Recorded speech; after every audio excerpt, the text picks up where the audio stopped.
오면서 제가 저희 집사람한테 여보, 요번에 이렇게 한국에 같이 나와서 당신하고 이렇게 다니니까 너무 좋은 것 같아. 그랬더니 저희 집사람은 저는 다음 주부터 당신하고 같이 안 다녀서 너무 좋아요. 그러더라고요. 네, 전혀 위로가 안 되더라고요. 제가 한국에서 한 10년 목회하다가 2015년도에 태국 선교사로 파송을 받았는데, 한국에서 목회할 때 계속 어지러움증이 있었던 적이 있었습니다. 또 어느 뉴스를 보는데 우리 주부님들 아실 거예요. 다우니 세제 있잖아요. 다우니 세제. 당진도 쓰죠, 다우니. 네, 다우니 세제의 어떤 성분이 어지러움증을 일으킨다는 그런 뉴스였어요. 근데 저희 집사람이 그때 다우니 세제를 썼거든요. 그래서 집사람하고 같이 TV를 보다가 여보, 내가 아무래도 어지럽고 그런 게 저 세제 때문인 것 같아. 그랬더니 저희 집사람이 그럴 리가 없는데, 그럴 리가 없는데, 계속 그럴 리가 없다는 거예요. 그래서 뭐가 그럴 리가 없다는 거야? 그랬더니 아니, 당신 빨래에는 아까워서 안 넣었거든요. 그러더라고요. 아니, 그 세제 얼마 한다고? 어쩌지 내 옷에서만 향이 안 나, 내 옷에서만. 네. 우리 남편분들, 우리 남성교회 회원분들, 절대로 마누라를 믿지 마시기를 주님의 이름으로 부탁을 드립니다. 그래서 저는 오직 주님만 바라봐요. 주님만. 이번에 이렇게 코로나 팬데믹으로 해서 한국도 어렵고 또 선교지는 더 힘듭니다. 선교지마다. 근데 힘들 때마다 주님이 나와 함께 해주셨고 우리 가정의 손을 붙잡아 주셔서 건강하게 안전하게 코로나로부터 지내다가 이번에 이렇게 한국에 나올 수가 있었습니다. 잠깐 태국 상황을 말씀드리면, 태국은 그동안 한 2만 명 정도 확진자가 나오다가 요즘에 한 14,000명 정도로 줄어들고, 락다운, 통행 금지, 마트만 열어놓고 다 교회도 다 이렇게 문을 닫은 상황 속에서 많은 어려움이 있습니다. 선교하는데. 근데 또 한국에 나와 보니까 저보다도 많은 분들이 태국을 너무 좋아하셔서 그런 유튜브로 다 보고 알고 계시더라고요. 선교사인 저에게는 관심은 없어도 태국에는 이렇게들 관심이 많으신지 다 알고 계시더라고요. 제가 코로나가 막 시작되던 해인 2020년 1월 둘째 주에 태국인 교회, 현지인 교회 썽사왕 감리교회를 개척을 했습니다. 썽사왕은 큰 빛을 비추다는 뜻인데, 제가 전문 용어로 무슨 깡으로 예배를 드려야 되겠다라고 생각을 했는지 모르겠어요. 태국어도 잘 못하면서. 예전에 어떤 분이 태국에 단기 선교 나와서 선교사님, 이렇게 차를 타고 지나가다가 간판들을 보더니 마치 태국어가 라면을 부셔가지고 바닥에 던져놓은 거하고 똑같이 생겼다 그러더라고요. 그런 라면 부스러기 같은 태국어를 하나님께서 포기하지 않고 공부할 수 있는 인내와 은혜를 허락해 주셨습니다. 그리고 마침내 용기를 내서 제가 태국인 예배를 드리기로 결단을 내렸습니다. 왜냐하면 제가 예전에 언어 공부를 마치고 현지인 교회에 초청을 받아서 한번 태국어로 설교해 본 경험이 있었거든요. 태국도 이제 한국과 마찬가지로 요즘은 코로나 때문에 공동 식사를 못 하지만 태국도 예배가 끝나면 함께 공동 식사를 해요. 근데 성도들이 특별히 우리 선교사님 오셨다고 특식을 준비했더라고요. 닭발국을 준비했어요. 닭발국. 네. 여러분, 제 간상을 한번 잘 보세요. 제가 닭발을 좋아할 것 같습니까? 안 좋아할 것 같습니까? 좋아할 것 같아요? 안 좋아할 것 같아요? 어떻게 그렇게 잘하세요? 제가 별로 안 좋아하거든요, 닭발을. 응? 근데 선교사님, 그런데 다른 건 다 잘 먹는데 제가 닭발을 별로 안 좋아하는데, 선교사님 드시라고 이렇게 닭발을 듬뿍 담아서 주는데 그 순간 태국어로 설교할 때보다 더 긴장되고 별의별 생각이 다 드는 거예요. 이걸 안 먹자니 성도들이 상처받을 것 같고, 이걸 또 먹자니 차라리 순교하는 게 더 나을 것 같기도 하고, 그럼 어떻게 하면 좋지 하면서 집사람을 도와줘라는 눈빛으로 우리 집사람을 쳐다보는데, 저희 집사람은 또 한술 더 떠서 여보 더 드세요 그러면서 저한테 딱 이렇게 떠주더라고요. 하여튼 선교에 도움이 안 돼요.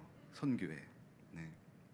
제가 그때 그 태국어를 설교했던 그 경험을 가지고 용기를 내서 현지인 교회를 개척하려고 마음을 먹었습니다. 아직도 생생한데 12월 그 마지막 주에 저희 집사람에게 내가 1월 첫째 주 교회 주변을 이렇게 전도하고 1월 둘째 주부터 예배를 시작할 거야 라고 이렇게 말을 했더니, 보통 일반적인 사람이라면 여보 제가 기도할게요, 하나님이 얼마나 기뻐하실까요, 뭐 이런 게 보통 정상이잖아요, 그죠? 그렇지 않아요, 그죠? 근데 저희 집사님 저한테 또 그러더라고요. 여보 내가 당신 실력을 아는데 용기가 대단하네, 뭐 이러더라고요. 네. 그래서 제가 태국어로 설교를 해야 되는데 성경 언어를 알아야죠, 성경어. 왜냐하면 태국도 왕이 있는 나라니까 이렇게 성경도 이렇게 그 왕실 언어로 이렇게 되어 있는 것들이 많이 있어요. 근데 제가 태국 가서 알았어요. 태국. 제가 38에 태국을 갔거든요. 근데 태국 가서 알았어요. 내가 머리가 얼마나 나쁜지. 요즘 둘째가 저를 닮은 기미를 조금 보이기 시작하는데 9살이거든요. 네, 그래서 좀 걱정이 되는데, 뭐 공부가 그렇게 중요한가요, 그죠? 건강하게만 잘하면 되지. 아멘이십니까? 네. 아멘이 나오는 거 보니까 저하고 처지가 비슷한 분들이 계신 것 같네요. 제가 2년 반 만에 이번에 한국에 나왔는데 둘째가 우유를 좋아해요. 그래서 큰 1.5, 1리터는 또 안 먹고 또 이렇게 500ml, 200ml인가요? 200ml만 이렇게 하루에 5개 정도씩 먹는데, 뭐 남들은 뭐 서울대 들어가라고 뭐 서울 우유만 먹인다는데 이번에 나와서 이렇게 보니까 한국 가서 매일 우유만 먹더라고요. 그러니까 뭐 매일매일 뭐 건강하게만 살겠다 이거겠죠. 네. 그래서 제가 태국어를 열심히 공부했는데, 여러분 우리가 이 돌에도 한번 새기기가 힘들어서 그렇지 한번 새기면 절대로 지워진다, 안 지워진다?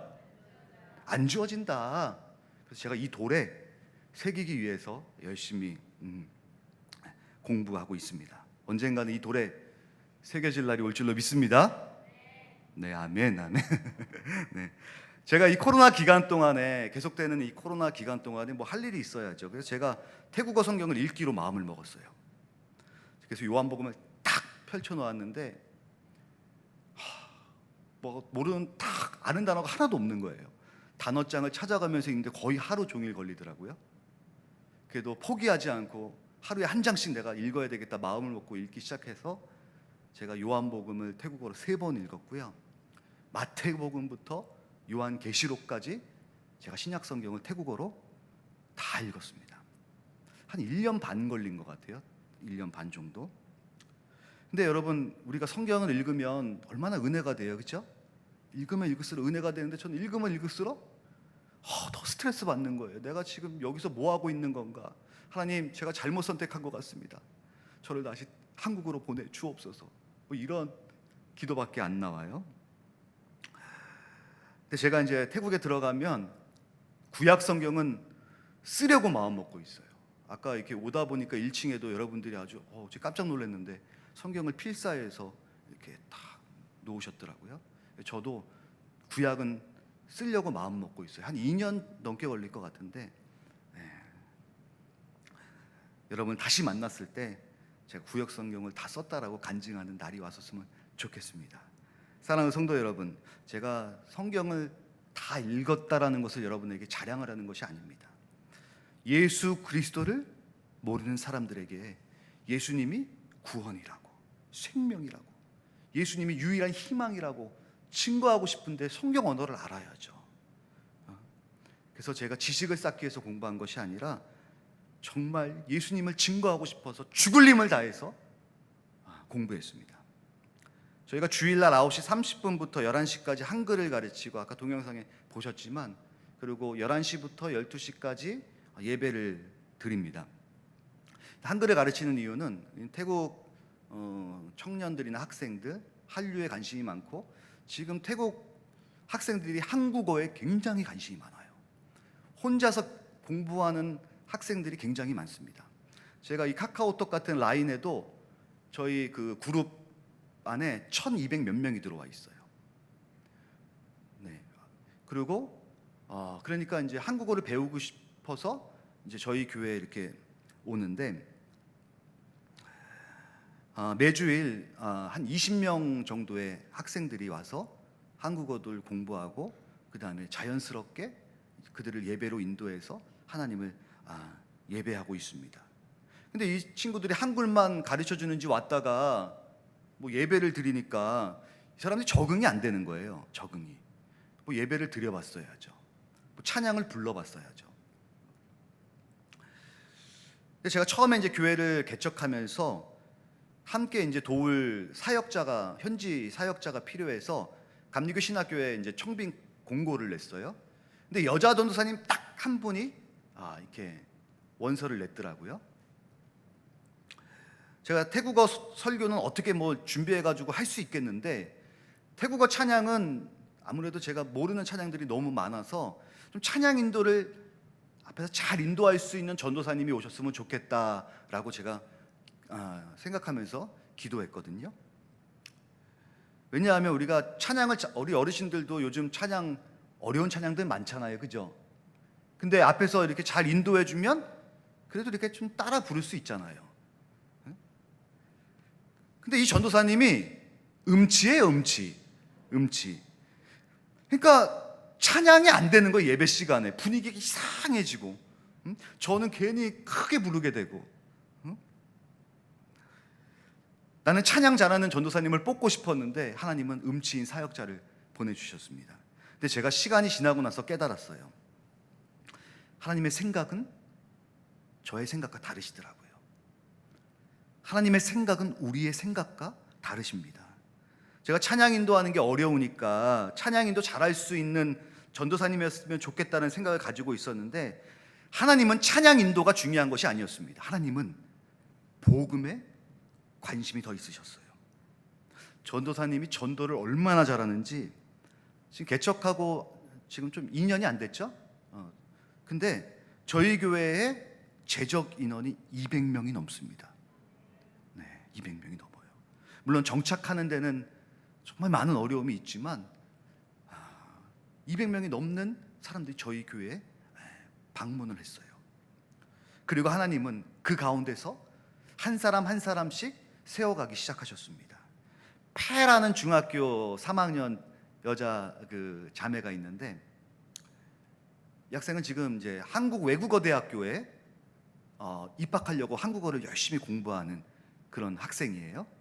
이 학생은 이제 어머니가 이 학생을 데리고 이제 이렇게 오는데, 학생이 공부하고 예배 드릴 때까지 밖에서 이렇게 기다리는 거예요. 한 3개월을 그렇게 밖에서 기다리더라고요.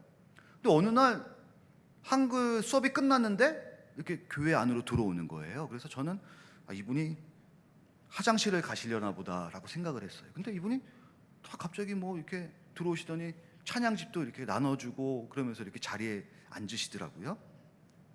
여러분, 여러분 뭐 박은호 선교사님이 계시니까 얼마나 태국 상황에 대해서 잘 아시겠지만, 태국 사람들이 워낙 불심이 강하다 보니까 이 마음의 문을 쉽게 오픈하지 않아요. 물론 와서 전도하면 다 들어줘요. 왜냐하면 태국 사람들이 마음이 좋기 때문에, 여러분들이 와서 전도 와서 뭐 사형리 읽어주고 기도하고 그러면 다 들어주고 함께 기도하고 하지만 마음의 문은 쉽게 열리지가 않아요. 근데 어느 날 한국어 수업이 끝날 때까지 기다리더니 이제 딱 들어와서 예배를 드리더라고요.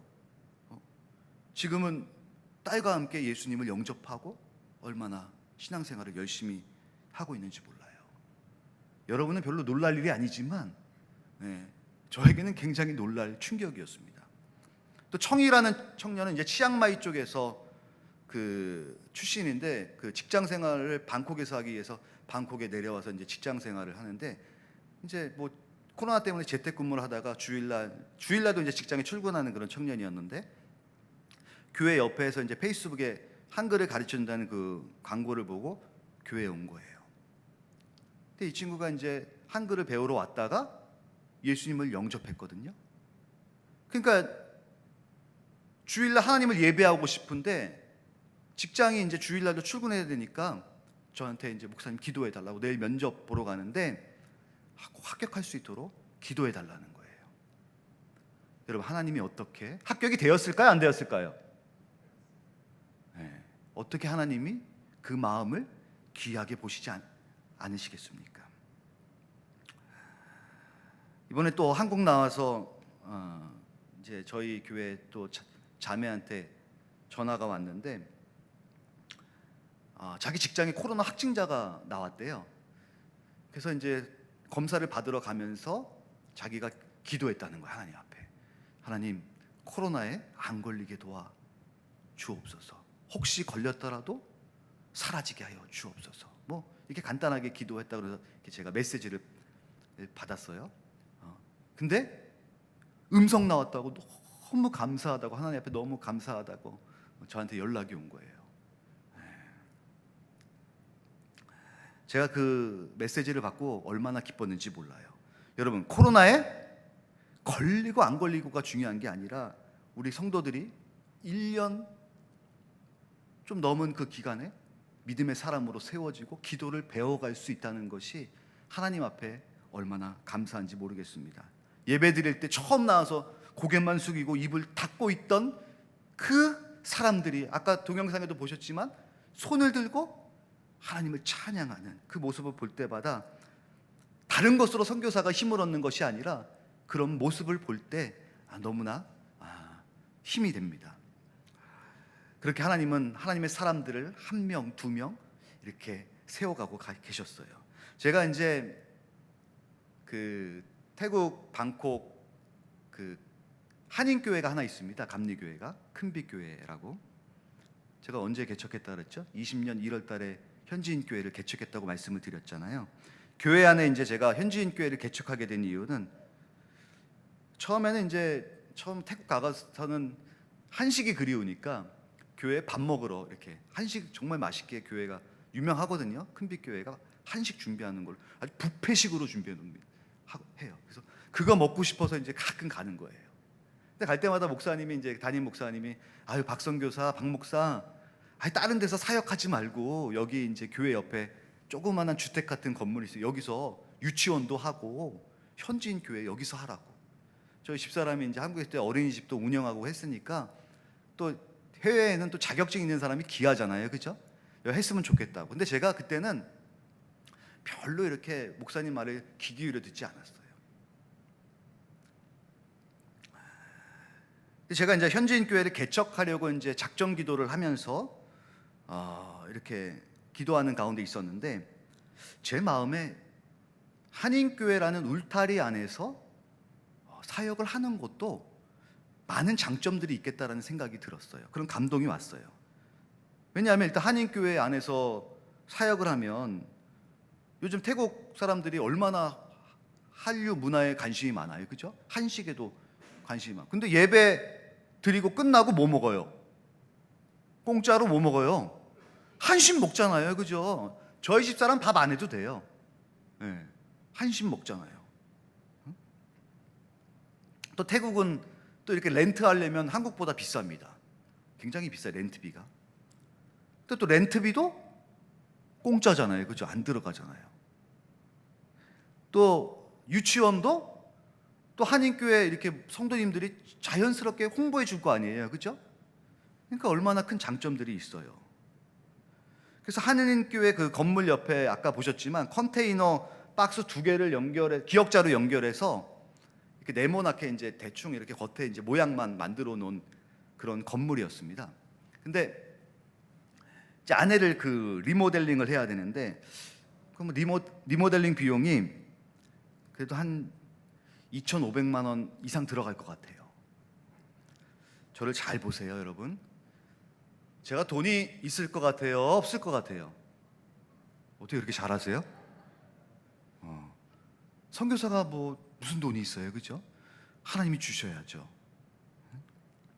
제가 이제 리모델링 하려고 마음 먹고 이제 기도하는데 하나님이 1년 가까이 안 주시더라고요.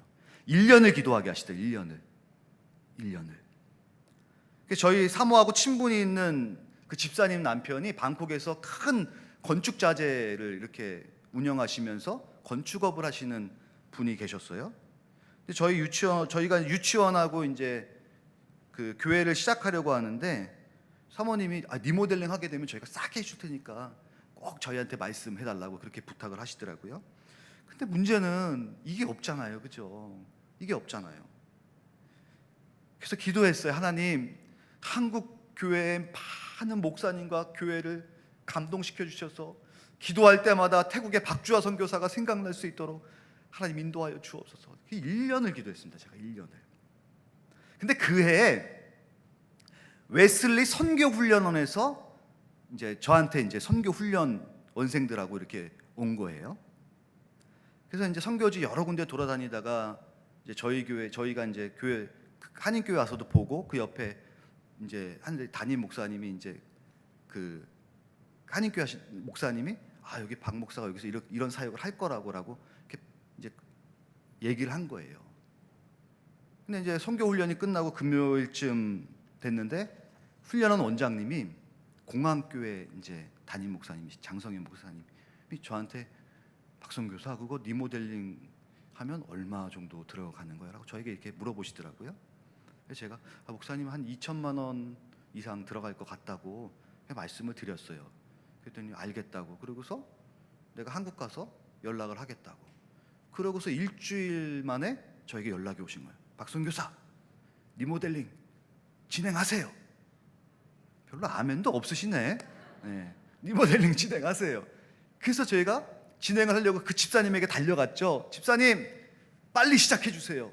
지금 공항교회 후원으로 저희가 리모델링을 시작할 수 있게 됐습니다. 했더니 그 집사님이 깜짝 놀라는 거예요. 어머, 선교사님 저희가 한국에 있을 때 공항교회를 다니셨다는 거예요. 공항교회를. 네. 그래서 제가 하나님이 다 준비해 놓으셨구나. 그리고 하나님은 내 기도의 양이 찰 때까지 하나님이 기다리고 계셨구나.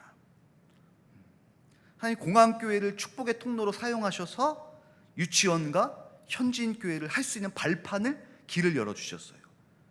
그리고 이제 유치원을 건물만 리모델링하면 할 수 있나요? 뭐가 필요해요?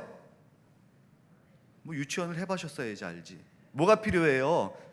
기자재 필요하잖아요. 기자재. 유치원 운영하시나 분. 네, 맞아요. 네, 기자재가 필요하잖아요. 저희가 이제 유치원을 한다는 소문이 났나 봐요, 방콕에. 근데 마침 방콕에 이제 문을 연 유치원이 있었는데 이렇게 참 여유롭지 않았는지 1년 만에 갑자기 문을 닫게 되는 유치원이 있었어요. 그래서 이제 그 원장님이 저희 집사람에게 전화를 온 거예요. 그래서 저희가 이제 중고로 싸게 줄 테니까 구입을 하라고. 여러분 새 거 한국에서 다 가져오려면 얼마나 비용이 많이 들어요. 그래서 조금만, 집사람이 그 얘기를 조금만 기다려달라고, 조금만. 그리고 또 제가 뭐 했을까요? 기도해야죠. 방법이 없잖아요. 하나님 이번에는 급합니다. 하나님 급히 빨리 응답하여 주옵소서. 근데 이번에 하나님도 급한 걸 아셨나 봐요. 오늘 오전에 제가 말씀 전하고 온 공주중앙교회에서 기자재를 구입할 수 있는 비용을 보내주셔서 저희가 기자재를 다 준비할 수가 있었습니다. 그러고 보니까 다 앞에 공짜가 들어가네요. 그렇죠? 그래서 제가 공짜 들어가는 교회를 굉장히 사랑합니다. 네. 앞으로 제가 탑자 들어가는 교회도 네.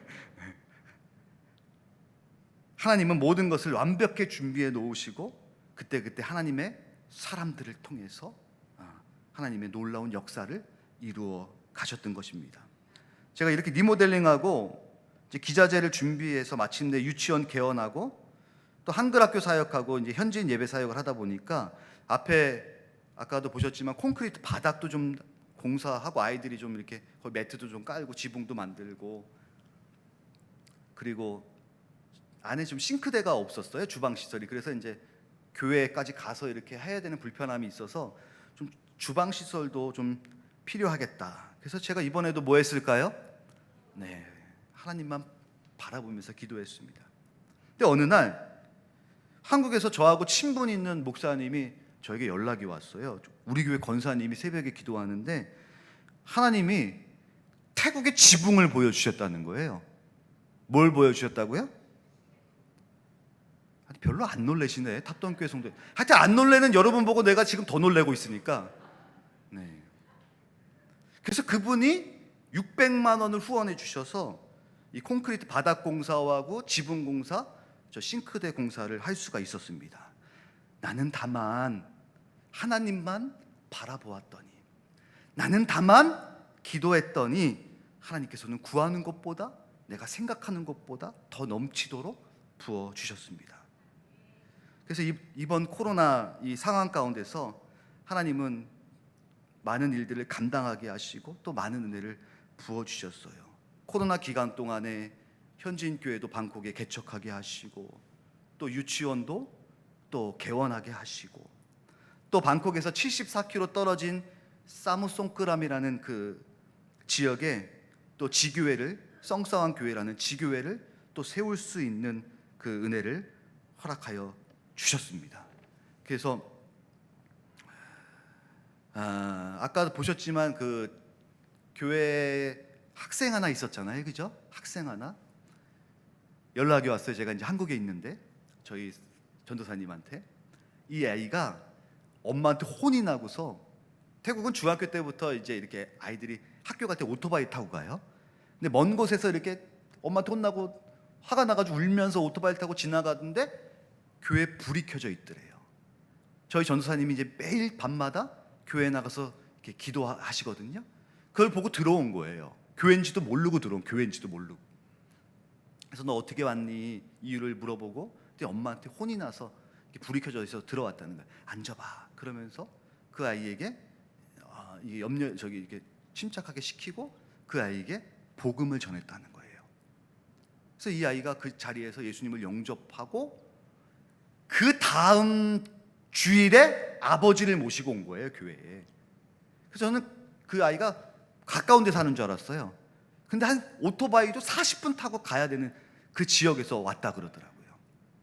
하나님은 사무송크람이라는 지역에 교회를 세우게, 그 지역에 교회가 한 군데도 없어요. 그 불교로 유명한 지역이어서 사원들은 많이 있는데 교회가 그 지역에 처음으로 하나님께서 교회를 세우게 하셨습니다. 하나님께서 이제 그 교회를 통해서 그 지역에 놀라운 일들을 행하실 것이 기대가 됩니다. 저에게 주어진 시간이 다 지나가는 것 같은데, 여러분 오늘 본문에도 보면 엘리야가 지금 뭐 하고 있어요? 기도하고 있잖아요. 뭐 달라고? 비 달라고. 자기 종을 보내요. 몇 번까지 보내요? 7번. 7번까지 보내. 근데 종의 보고가 뭐였어요? 손바닥만한 구름 하나 떴다라는 보고를 듣고 엘리야가 너무 기뻐하는 거예요. 하나님이 이제 역사하시는구나. 너무 기뻐하는. 그래서 아하방에게 지금 뭐라고 얘기해요? 빨리 내려가라고. 마차를 타고. 비가 와요, 안 와요? 하늘에는 손바닥만한 구름 하나 떴어요. 결론적으로 비가 왔습니까, 안 왔습니까? 왔어요. 엘리야가 하나님 비 주세요, 하나님 큰 비 주세요, 이렇게 기도하지 않았어요. 하나님 비를 허락하여 주옵소서. 근데 하나님은 어떤 비를 주셨어요? 큰 비를 주셨어요. 큰 비를. 구하는 것보다 더 넘치게, 구하는 것보다 더 풍성하게. 사랑하는 여러분, 우리가 믿고 구하는 것에 더 넘치도록 부어주신 하나님, 그 하나님이 저와 여러분의 하나님인 것을 여러분 믿으시기를 바랍니다. 오늘 여러분들이 제 얘기는 다 잊어버리셔도 좋아요.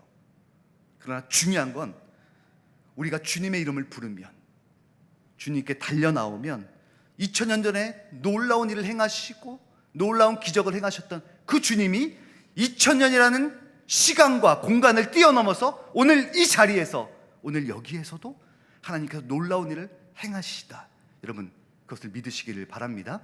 제가 이번에 한국 와서 한 목사님 만나서 이렇게 식사를 하는데 저한테 물어보시더라고요. 박 목사, 하나님이 가장 기뻐하는 게 뭔지 알아?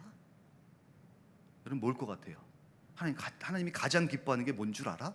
뭔데요 목사님? 선교야, 선교. 그 목사님이 이제 교회를 개척해서, 한 10년 전에 개척해서 개척하고부터 온 성도들이 매일 저녁, 거기는 새벽 예배를 안 드리고 저녁 기도회를 하더라고요. 기도회 하면서 선교하는 일에 앞장섰대요. 선교하는 일에. 근데 교회가 개척해 얼마나 힘들어요. 근데도 선교사님 돕고 또 선교지를 더 돕고 그랬더니 하나님이 지금 우리 교회에 놀라운 부흥을 허락해 주셨다고. 10년 됐는데 지금 30몇 억짜리 교회를 사서 갔어요, 올해. 하나님이 이렇게 우리에게 놀라운 부흥과 축복을 주셨다고. 아멘이십니까? 여러분, 우리가 선교에 대해 마음을 품고 기도할 때 하나님께서 탑동교회도 놀라운 부흥의 역사를 허락하여 주실 줄로 믿습니다. 그래서 여러분의 교회가 선교로 앞장서 사명 감당하는 그런 교회가 되셨으면 좋겠습니다. 중요한 건 이거예요. 여러분, 우리가 기도해도 여러분 응답이 없어요? 여러분, 기도해도 응답이 없어요? 여러분, 믿음으로 기도해 보세요. 포기하지 말고 기도해 보세요. 누구처럼? 엘리야처럼. 그럼 마침내 주님이 이렇게 저와 여러분에게 이렇게 말씀하실 것입니다. 내 믿음이 크도다.